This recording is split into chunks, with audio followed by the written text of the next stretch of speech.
So then, as a parent, now that you know ADHD and you know that it's a more profound and a more impairing disorder than we once thought, what can you do? I want you to take 3 roles, and you can read about these in my book, Taking Charge of ADHD.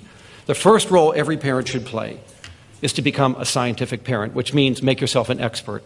I want you knowing as much as the professionals know.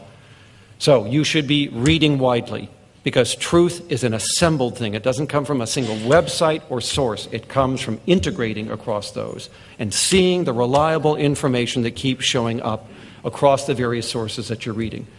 So whether you go to chad.org or add.org or caddick.org or the other websites, read, learn, become an expert, know as much as you can. Just like a family of a diabetic child needs to know diabetes inside and out if they're going to appropriately cope with and compensate for that child's diabetes.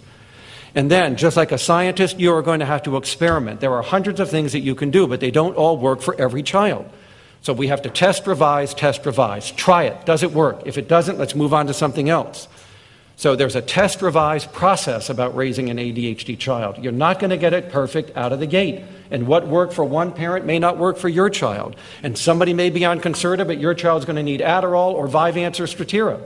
And the same dose that worked for one may not work for the other. It is a process of experimenting and letting your child show you which of these things may work for them.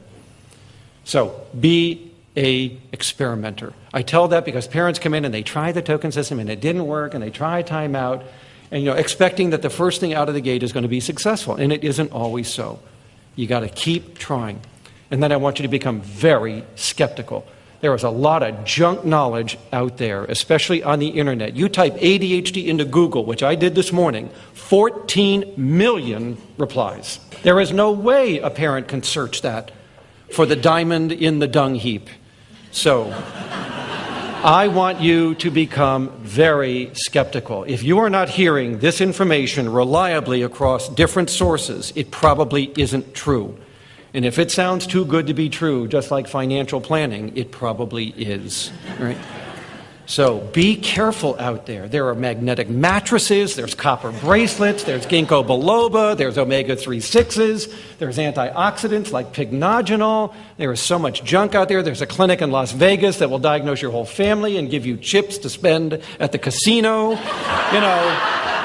Maybe that works, I don't know, right?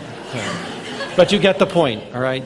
There is so much trash out there that it's hard to sort it out. So that's why you really need to have your skeptic hat on whenever you're reading anything. And you're looking for reliable information across sources. And then you will filter out the gems.